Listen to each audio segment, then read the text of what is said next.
Welcome to the Kindle Chronicles, the Friday podcast about your Kindle, books, and all things Amazon.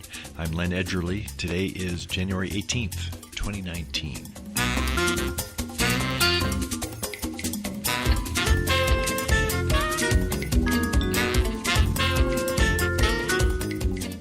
Greetings to you from downtown Denver, where this week I spoke with the project manager for an intriguing new e-ink-based reader that you can also write on using a magnetic stylus. It's called MobiScribe, and if you're interested, I can help you obtain an early bird package deal on it for $199, even though the designated 150 devices were snapped up very soon after the crowdfunding offer went live Wednesday morning. That was January 15th. I caught up with Roger Wang the night before the launch, and his enthusiasm for the product he manages I found to be infectious.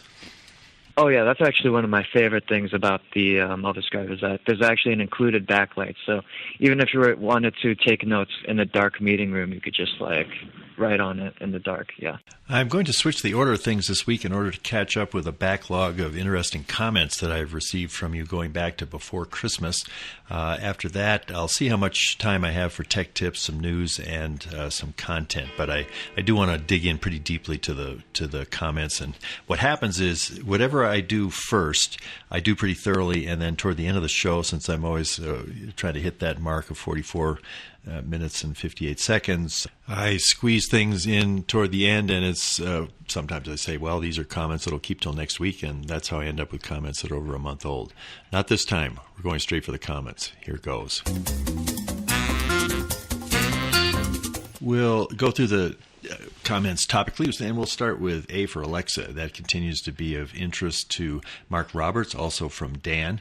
Mark has suggested an Alexa skill of the week with an invitation to listeners to send in their nominations. That would be a great idea. So if you have something you're doing on Alexa that's a little adventurous, something new, and you want to share it with us, please tell me about it in an email to podchronicles@gmail.com. The one that I'm going to offer from my own experience is the Fire TV skill, which I'm finding quite useful. I upgraded our TV here in Denver to a 39-inch Insignia Fire TV edition that was purchased from Best Buy via Amazon for $230. As I'll mention in the news if I have time, I had a false start because I bought a $120 Fire TV Cube for the new TV. That was at a pop-up store from Amazon at the mall. Turned out that wasn't really needed and in fact was redundant because the TV already has Fire TV capability built into it. So I returned the Cube for a $120 refund. And I found a first-generation Echo Dot that I wasn't using here at the Denver place, and I used that in the living room to set up controls for the Insignia TV. Now, the trick to do this is you use the Alexa app on your smartphone to link your TV with a specific Echo device. And in the app on your phone, you go to Settings, then you go to TV and Video. I don't have cable connected to this TV, just an over-the-air antenna and my Prime Video and channels. If you have that configuration, you simply tap on the Fire TV app. Then you go to Manage Devices and choose which Echo device you want to link the TV to.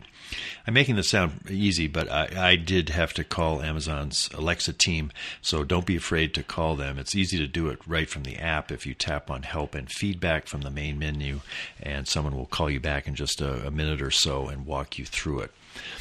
So now that I have the TV and the Echo Dot connected, watching television is pretty easy. Here's a little demo that I recorded in the living room just a little while ago. Alexa, turn on the Fire TV. Now I'm looking at the home screen on the TV for Prime Video, and now I can use the clicker if I want to just move through the grid. But we can also actually get to the show without touching the clicker. Alexa, watch Blue Jasmine. I can play that on Prime Video or Hulu. Which would you like? Prime Video. Getting Blue Jasmine from Prime Video. Okay. He's the husband of the host. That's a show on the IMDb free dive service. Alexa, stop. Slow dancing bed. Alexa, turn off the TV. I had trouble communicating with provider. Check your device's network connection and power supply. That's because I forgot to say, Alexa, turn off the Fire TV. That's a glitch. I got some technical support in setting it up from Amazon, and for some reason to just say turn on the TV is not available, but if you say Fire TV, it works just fine. You can get all the way to the show in one step if you use this command. Alexa, watch Blue Jasmine on Prime Video on Fire TV. Getting Blue Jasmine from Prime Video. Like slow dancing better. Alexa, stop. It's more romantic, right? So in that command, I gave her the whole thing, and so the TV turned on and it went straight to the show. I think that the purpose of this, in my mind, to actually learn to be comfortable with the TV commands using the Fire TV skill, it's an expansion of how we're actually using Alexa in the house. I have to turn her off here, so I'll start interrupting. We know how to do timers. Darlene is great at timers. That's something that has just become natural. And, of course, the weather and sometimes ask for the time, I guess. But to me, it's pointless to have all of these other things I can do unless I actually learn to use it. It's not that big a deal to use the clicker, so I'm not enhancing my life by having things be clickerless, but I'm expanding my comfort level with this technology. And I think that once I get through the basics and I remember to say Fire TV instead of the TV, and I figure out how to get to my shows, then I can build on that and start saying, okay, find a movie that Darlene and I are going to like. Now, that's a ways down the road when it figures out what our tastes are. But find a romantic comedy with Meg Ryan in it, or some of the things that you can also do using the microphone on the Fire TV Edition clicker. I could do that, but why not have it be something that I'm adding to my Alexa repertoire? So that is the Alexa skill for the week, the Fire TV app. And I think that if you have a smart TV that you use for Prime Video through the app on the TV, or if you have a Fire TV box, you can have the same kind of ability for Alexa to operate it. I find it simple to have just one clicker, which is what I get with the Fire TV Edition, and it turns everything on, and now I'm learning how to do the Alexa.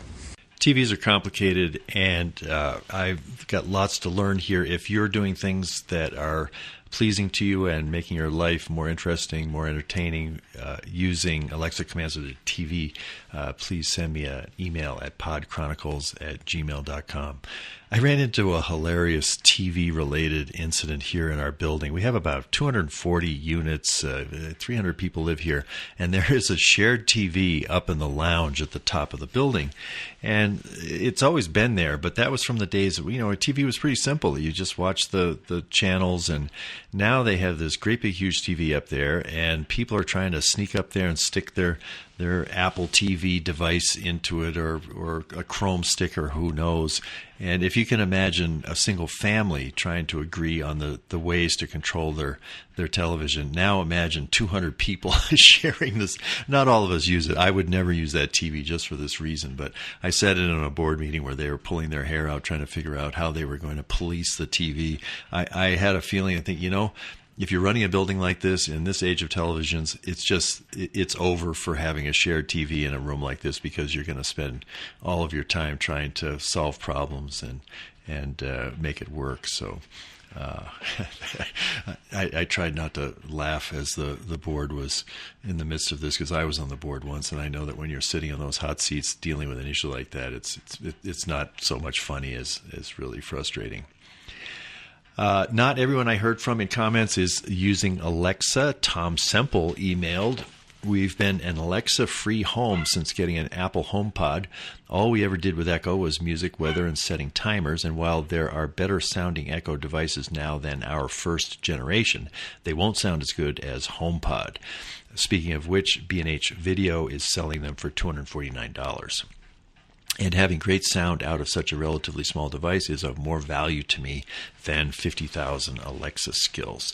Well, I have a HomePod too, and it is great sound. I have to say, I got one of these subwoofer things for my Alexa Echo Show here, and I'm getting a good thump out of that I think the combination of that is probably better than the HomePod, but there are all kinds of options. Tom continues, I have become rather skeptical about smart devices in general. It is just another thing to hype. Nobody really needs them. One or two is good and fun, but it is not clear how having many is better. And on the downside, they can inject privacy and security concerns, complexity, annoyance, and frustration. I like to keep things simple, but it is hard to do sometimes. I share Tom's desire for simplicity, and it does conflict with my love of new gadgets. That's kind of a constant inner dialogue I go through. I agree there is plenty of hype in the smart home space, but I see that kind of hype as a symptom of a technology that will no doubt define our lives in the future. The future always sort of arrives early in its hyped form, and then it kind of settles in. And I really enjoy the process of getting ready for what's coming. I saw a big, bold message on a guy's T-shirt here in Denver this week. It said simply, "I hate the future." Now, I know Tom Semple is not someone who shares that sentiment, by the way, so his tips on navigating our current technology choices are always of interest to me and greatly appreciated. My interview with Mary McAvaney from Open Road Integrated Media sparked this comment from Dan. Enjoyed the recent episode. I like what Open Road is doing. I just wish it were easier to browse their titles and see recent upcoming editions. I'm not sure if it's just me, but it seems difficult to find a listing on their site and various other sites. I passed Dan's comment along to Mary, and she had this reply, which just arrived today on Friday in time for the show. As a matter of fact, we are currently working on adding a consumer category filter for all the sites that should be live by mid-February. This would make it easier to browse for your interests. We surface titles with the most recently published first, but as you know, we are primarily backlist driven, so the recency, to us at least, is less relevant than the consumer's genre interest. You can see an example of the categories on the left rail of this page, and she includes the link to the Early Birds list. So it's earlybirdbooks.com/best-ebook-deals. I'll have a link to that in the show notes, and it does show categories along the side, so that could be a useful way to navigate the Open Road offering, and it sounds like some even better ways of browsing are on the way. Mary Butash noticed a while ago that I appeared not to know what Sprocket Paper is. That came up in the most popular items from the Amazon holiday shopping season, so she helpfully offered this explanation. You and I remember Polaroid cameras that made their own prints. Well, the Sprocket camera and printer is the newest printer by Hewlett Packard. You can take photos 2 by 3 inches that are stickable. You peel off something and then they stick on surfaces. You can print what the camera takes and can print photos from your phone as well using their app. There is no messy ink like the Polaroid cameras. It uses Zinc Zero ink technology. The prints dry in a matter of seconds. The app allows you to edit photos as well. I thought you would like to know. I am grateful, Mary, for your updating my knowledge of this new camera from Hewlett Packard. And you're right, I do remember Polaroid cameras, including one aimed at us boomers in the 1960s called the Swinger. It took terrible brown grainy photos, as I remember, but it was drop dead simple to use, and it made taking instant photos very fun. I just looked it up on Wikipedia. It sold for $19.95, and that would be about $159 adjusted for inflation to $2018. Jim Wellman emailed me on December 10th with a link to a TechCrunch article noting that Alexa is going to be able to support location-based reminders. With smart home devices set up, you could have Alexa turn on your lights and play music when you're a block from your home. I assume this is being done via the Alexa app on your phone at this point. Jim sees the future in this development and writes, can it be that long before we see a handheld device to pull all this together, i.e. a phone? The soon-to-be-released Alexa car device will probably use these location features, but a tracker on the individual is ideally suited for a phone. It's clear to me Jeff wants to usher in communications to the smart devices. I've increased my video calls to friends and family, Jim says, adding, Kindle was read everywhere on multiple devices. An Echo phone will integrate with your smart home and allow video communication with other phones and Echo devices. 2019 will be a big year for building a smart world for the users. Let's see if I'm on target.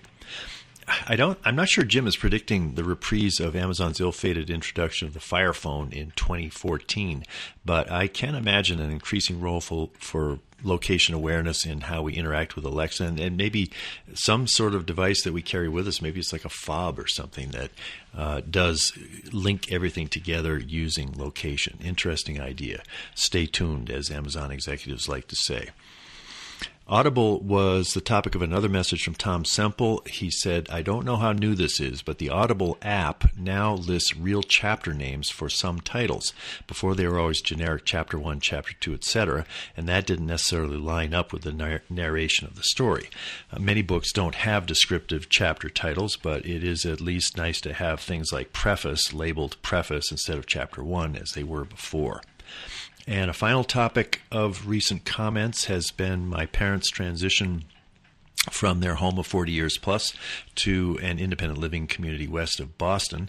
Dan wrote, I hope your mother and father are doing well and are continuing to adjust to their new home. I'm sure it's a huge disruption for the entire family with them giving up the home they've had for so many years. I think the new apartment offers some type of assisted care. That's right. Hopefully that provides a huge relief to them and the family, knowing they have less responsibility in taking care of a house and that they do have accessible round-the-clock assistance. I know many former customers of mine that initially were hesitant to give up their full independence and house, but in time they were sorry they hadn't done it sooner. We hear that a lot at the place that my folks are at. Thanks, as always, for the great podcast, Dan. I appreciate that, Dan. Darlene and I will be traveling back to our Cambridge home in February for my dad's 92nd birthday, and the big event this year will be when my mother turns 90 on April 29th. That will trigger a full gathering of the clan for a multi-generational celebration. Mary wrote, as always, I enjoy my weekly visit with you. I hope your mom is close to recovered and getting around, and hope your family is enjoying Christmas after the bumpy year. Have a great 2019. Much appreciated. That came in when, after Mom had broken her hip and was in rehab, that really was a rough period, and that part of what's happened has gone pretty smoothly, and she's pretty much back to her old self and is zipping around on her scooty through the new place. Thanks for the comments. Now the decks are clear. I don't have any backlogged comments, so if you have something on your mind or a reaction or a question, you can send me an email at podchronicles@gmail.com. Thanks for everyone who's reached out. I'm going to call an audible here, and we're going to go straight to the interview, so make sure that we have time to get it all in. Then we'll see how much time we have left for some news and the rest. Before telling you about Roger Wang, I noticed with pleasure that Typeset in the Future, that is the Dave Addy book that we talked about last week, got a shout out from Kevin Kelly, who was a founder of Wired Magazine, and he has his email list Recommendo, and he wrote, I'm spending hours studying this coffee table book celebrating the typography and design used in science fiction movies. What do we see on screens in the future? More broadly, this dense picture book, Typeset in the Future, is a roundabout way to examine where the interface design of technology is headed. So that odd book that we had a great conversation about last week is getting some notice. And Kevin Kelly is somebody I really admire, and I was really happy to see that in Recommendo. This week we're talking with Roger Wang. I've been trying to connect with him to talk about MobiScribe because it was coming up with its debut at Indiegogo. That's like a Kickstarter place where they're raising money to help get the product launched. It's an intriguing looking product. It's e-ink. You can write on it with a stylus. And when I was sending out emails and messages, I found a phone number, and I called Roger. I got him at the company headquarters in San Jose, and I think he was. I said, I just want to do an interview with you before we get to the Indiegogo launch tomorrow. And he said, well, let me kind of get ready, and I sent him some questions, and we talked the night before. Young man who's product manager for MobiScribe as part of TeamUC. Really enjoyed talking to him about this project. I wished I had asked him what kind of background he has that has landed him in this. Maybe he's fresh out of Stanford or something, and he's got quite a product.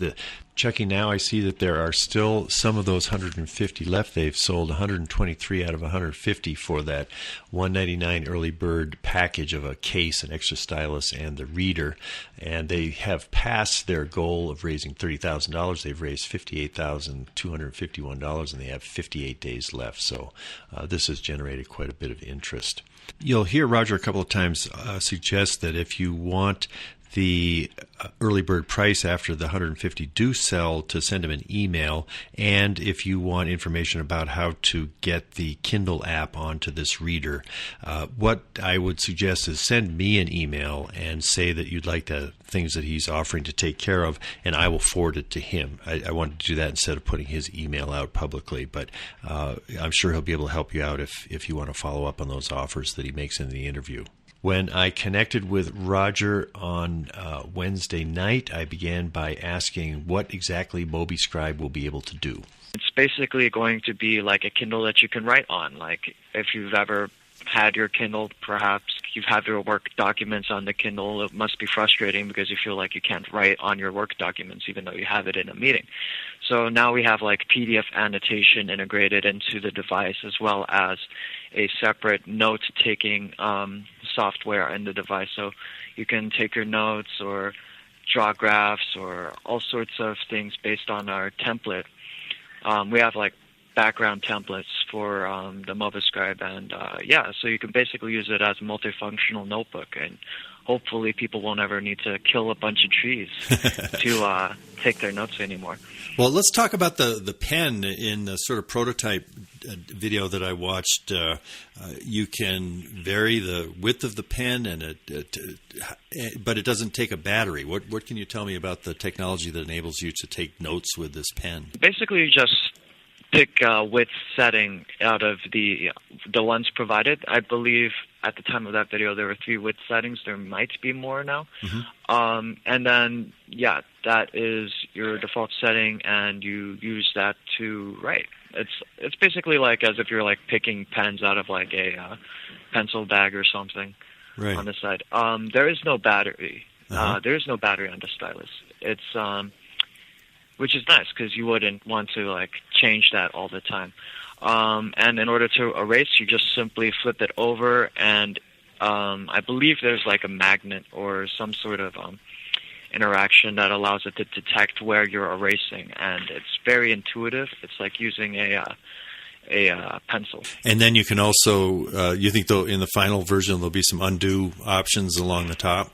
Oh yeah. No, that's definitely in there. You can undo and redo stroke by stroke your writing, which is something that you can't do actually in pencil. Now, if I have an ebook that I'm reading, say it doesn't have digital rights management on it, I bought it from Kindle or somewhere else, do I have to convert it to an EPUB file, or how can I read an ebook on this device? I believe the vast majority of ebook formats are supported and don't require any converting. There should be a reader that is able to read both EPUB files as well as, I believe, the other popular one used by Kindle is the Mobi file. Right. Yes. If I'm reading a book in either of those formats, can I make annotations on it with the pen the way you described you can do with a PDF? Unfortunately, in this current iteration of the software, that is not possible. Actually, there's a lot of finagling that actually happens with EPUB and Mobi files that make them kind of innately difficult to annotate, in that you know how you can change the size and remove the text and such. The problem with that is when there's an annotation written, that kind of text can't be resized along with the existing text. So unfortunately, EPUB and Mobi files cannot be annotated. But of course, those files can be converted to PDF, which can be annotated. Yeah, that makes sense, because you would have that problem if you increase the size of the font. It might mess up whatever annotations you had made while looking at a smaller font. Yeah. How come you can rest your palm on the screen while you're writing and not have your palm make a mark? I believe that is because of how the Wacom stylus and the Wacom screen works. That's how that interaction. And Wacom, what does Wacom mean? Wacom, they are the foremost producer of these kinds of screens and styluses, like basically industry leaders in terms of producing these kinds of screens that are precision and pressure sensitive, and most importantly, actually, for our purposes, fast and responsive to writing. How about a light? Do you have to shine a light on it to read it? Oh yeah, that's actually one of my favorite things about the MobiScribe is that there's actually an included backlight. So even if you wanted to take notes in a dark meeting room, you could just write on it in the dark. Yeah. And can you adjust the light level of bright to not so bright?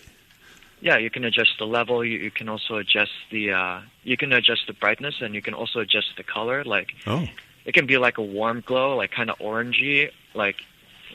People are concerned nowadays about blue light kind of messing up their sleep patterns and stuff. Right. Or it can be like the blue light, which is brighter and kind of what you're more used to when you think of a backlight. Yeah. How about storage? There are 8 gigabytes of included storage and or onboard memory, which is, I believe, standard. Like the Kindle has about that much, and that is actually expandable up to 40 gigabytes with a 32 gigabyte. If you were to use a 32 gigabyte micro SD card, yeah. So up to 40 gigabytes in total if you need. I believe that's, last time I checked, maybe something in the ballpark of 200,000 books. Sure. So if you wanted to have your own library, yeah, it's pretty handy. Say I have created a note on the Notes app, or I've made some annotations on a PDF. How would I send it by email to someone, a colleague or a friend? Currently, there is an included web browser in the device, and unfortunately, or rather, the short answer is, unfortunately, right now, the web browser has some issues accessing or particularly uploading files through email. Since this is still there's still working on iterations of different parts of the software, I'm certain that this is going to be something that's improved. But as of now, sharing would have to occur through uploading the notes through a micro USB to your computer, and then you can attach it to an email and such. Okay, and so there's a micro USB port. Does it come with a charging cable that you could also use for the side loading? The cable is included, yes. How about the plug? Is it going to include a plug to get it into the wall? Oh, a wall adapter? Unfortunately, no. Okay. But wall adapters, any wall adapter, any USB wall adapter should be compatible, Yeah, exactly. In the prototype demo, is it really as fast as if someone can write really quickly on using a pen and paper? Are they going to have the feeling that it's just as fast writing on the MobiScribe, or is there some slight delay because of the technology? I write pretty fast, and I've never noticed a delay. I found it very comfortable for my personal usage. It's just it's like one of those things, right? It's like some people will notice something that maybe another person doesn't. Yeah, but exactly. Honestly, I'm pretty confident in how fast that it writes. Yeah. Well, tell me a little bit about TeamUC. When were you founded? What other sorts of products do you have? What's the history behind the creator of this new product? Well, TeamUC has been around for, I believe, approximately 2 years. Our primary focus is on e-ink technology. We've explored numerous different applications, including digital signage and what are those called? Tags in stores? Yeah, those tags. And mostly our stores, and actually I believe right now our primary focus is getting that out to the hospital industry, so they can have tags for, to help maintain inventory, because that's constantly needs to be updated. Yeah. And paper waste actually in the healthcare or the healthcare industry is actually one of the biggest kind of hidden costs, just because they don't it's just a huge waste, because everything is processed through paper Right. Or at the very least, like highly inefficient.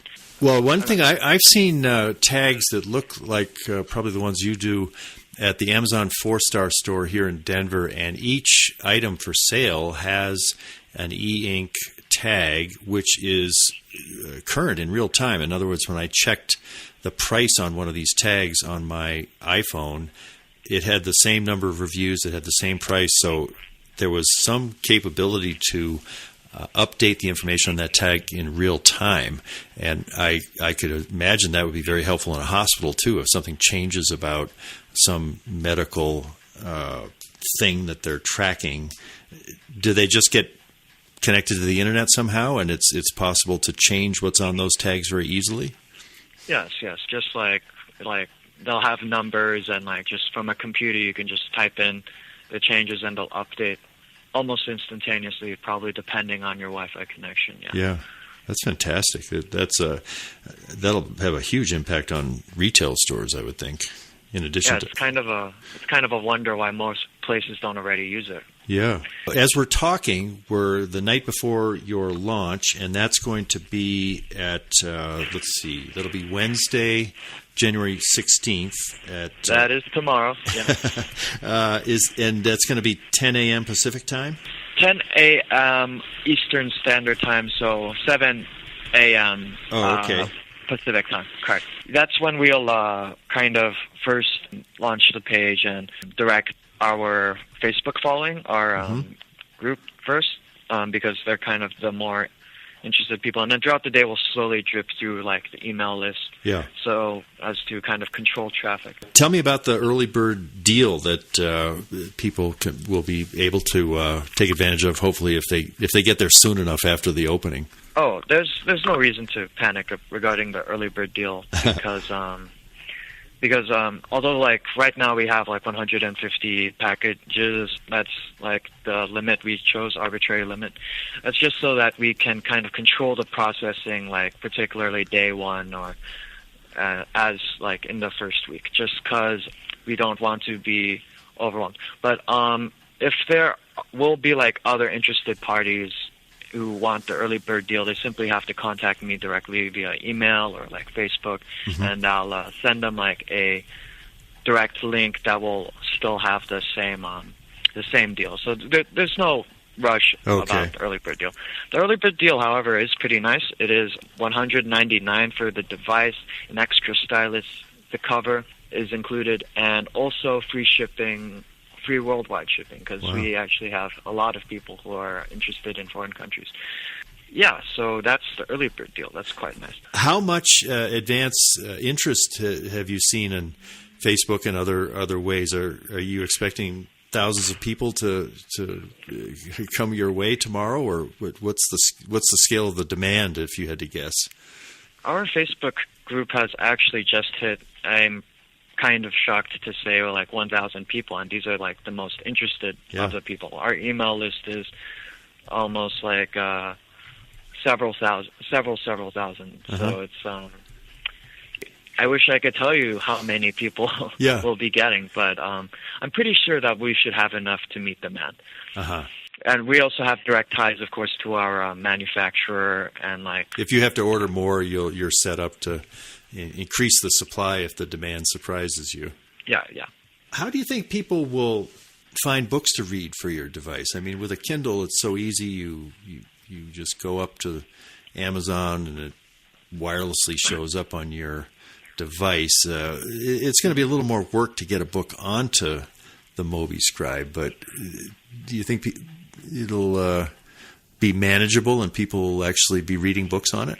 Yeah. It should be perfectly fine. Like if you have access to the file, the book file, like just simply drag and drop and you're ready to go. Although, honestly, there is also a capability to use actually the Kindle app on the MobiScribe. It's just that there are some caveats to that. It is possible to install the Kindle app on the device. Like the Kindle web reader app, you could do that because it has a web browser? Not through the web browser directly. What you would need to do is go to a third party or a website that hosts the APKs. Those are the install files for these programs. Okay. My favorite is apkpure.com. And you can search up basically the Kindle app and basically download the APK. You drag and drop the APK into the device that's connected to your computer. And then you take your computer off of the USB mode. You turn it off of USB mode, and you go to the File Explorer, and then you go to that APK, and you simply run it, and then it'll install. I've actually installed the Kindle. The Kindle app actually to my device, and it seems like fully functional. It's actually very convenient. And that's because it's an Android device, basically. Is that right? Yeah. It is because it's on an Android base. A lot of the apps out there weren't specifically designed for our device. So our engineers actually in the factory, because there's like a case-by-case basis in which some of these apps work, the engineers in our factory, they were too worried about the liability issues concerning this. So they've decided to remove the File Explorer on the default operating system. So unfortunately, it's going to be a couple hoops for the people who are interested or really need the Kindle device just to get it set up in the beginning. But what they would need to do is just simply send me an email with the waiver. It'll be included on the website.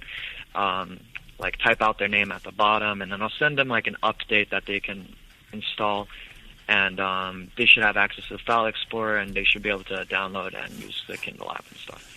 How about Calibre, the ebook library management program? Would it be possible to connect the MobiScribe to my computer and very simply move books from my Calibre library onto the device? Oh yeah, that should be. That should already be possible. The File Explorer is simply to access.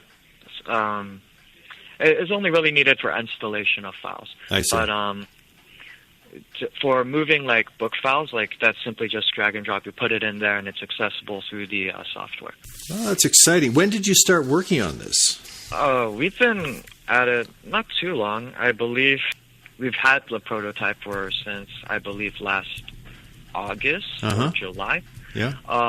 It's just kind of been a work up to a significant release, proper marketing since then to try and get interested parties excited about our launch. Now, in Indiegogo, will there be a target that you'll hope to raise through the crowdfunding on Indiegogo?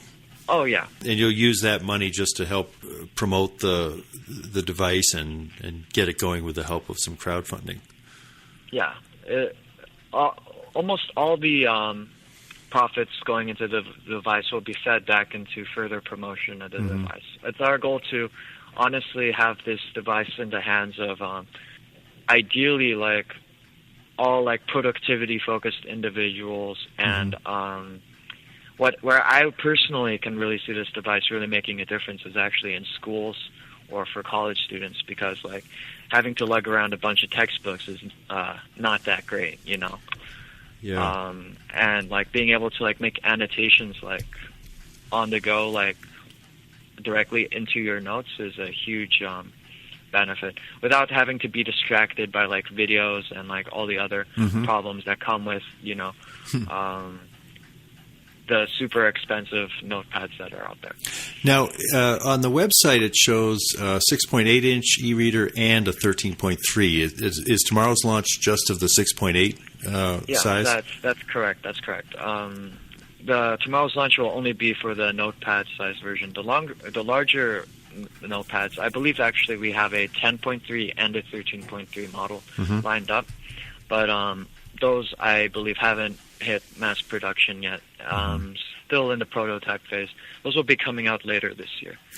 It reminds me of a tablet. It's called the Remarkable tablet, which got a lot of push over the holiday season. But that one is $500 or something. What's the difference? $600. Yeah. What's the difference between that one and yours? Quite frankly, the price in and of itself is a huge factor. If a factor of 3 times is very much so a deciding factor for many people who just want to have a more convenient way to be productive and not, break the bank. it's hard to justify a device that possibly costs like half a month's salary, or a third of your month's salary. So, is their stylus technology the same as yours? Do you know? I believe there are some differences in the stylus technology, but not in the responsiveness. The responsiveness should be on par. Well, that's exciting. Are you expecting to get more than 3 hours of sleep tonight? Yeah, that'll be fun. That's good. Anything else that we haven't talked about that is important to know about it before tomorrow? No. That should be it. Thanks for having me, Len. Yeah, well, it's very exciting, and I will set an alarm so I can be on there. And if I'm able to order one tomorrow, roughly how soon do you think I'll receive it? When's the shipping on those first 150 going to be? Oh, we'll start shipping them at the very start of this coming month, February. Like there won't be any development time we'll start shipping them almost immediately. They'll be ready to go. Good. I didn't ask. Do you have a title at TeamUC, Roger? I'm currently the product manager for the MobiScribe project. Product manager for the MobiScribe. Okay. I have been talking with Roger Wang, product manager for the MobiScribe project of TeamUC. Thanks very much, Roger. Good luck with the launch. All right. Thanks a lot, Len. I had prepared some other things, particularly in news, but we've run out of time as I thought we might. I am glad we got to dive deep into the comments.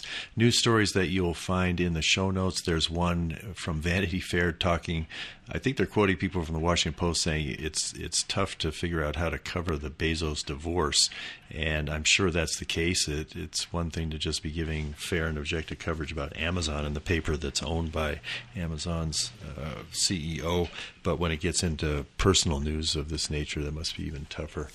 Good news, there is a public version now of a conference called Mars, which Jeff Bezos has had in the past. It was private.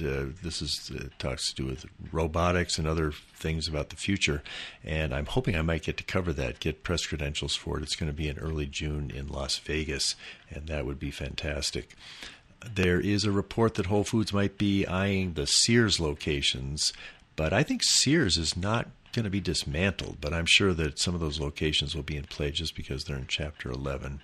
Oh, I wanted to mention something that happened when I bought the Fire TV Cube at a pop-up store at the Park Meadows Mall south of Denver. It turned out it wasn't the right thing, and so I just assumed, Amazon being Amazon, that I would be able to take that cube to the pop-up store at Whole Foods and that they would scan it and I would get a refund. And I actually called the pop-up store at the mall saying, can I do this? He said, yeah, you can. But when I get to the store at Whole Foods, they said, oh, no, we can't do that just in this. They said, do you have the receipt? And I told him, I said, I expect this from Sears or some old line retailer that is not able to track things digitally, and it's going to require on some piece of paper that I had when I bought it. We went round and round. They did figure out a way for me to get the refund. But it struck me, and I think one of the people in the booth, the pop-up store, was saying, Amazon Stores is not as advanced as Amazon Online. It's an experimental initiative of the company just in the past several years, and I was making a mistake to think that the smoothness and the responsiveness of buying things online, getting refunds, any kind of a problem I've ever come up with dealing with the online people has been solved, surpassing my expectations. I can't even think of a time when something came up with an order that just wasn't handled that way. Now, back in the stores, this is more of a startup area, and their inability to receive a refund at one pop-up store from the other. They finally figured it out, and they were trying. At one point they were saying, we're going to give you a $10 gift card for your inconvenience. I was going to have to spend more than that to get down to Park Meadows Mall on the light rail to do it. So anyway, it was a bit of a fail and an eye-opener as to what it takes to really learn how to do retail in bricks and mortar stores. I'll also have a link to an article from the Financial Times by Tim Harwood that was so inspiring to me about managing social media that I deleted my Twitter, Instagram, and Facebook accounts on my phone, and I am not going to go to any of those places until Groundhog Day, February 2nd. Happens to be my daughter Sarah's birthday.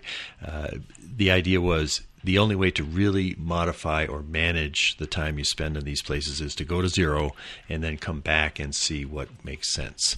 This is Len Edgerly for the Kindle Chronicles from downtown Denver. I really appreciate your taking the time to listen to my show. Have a great day.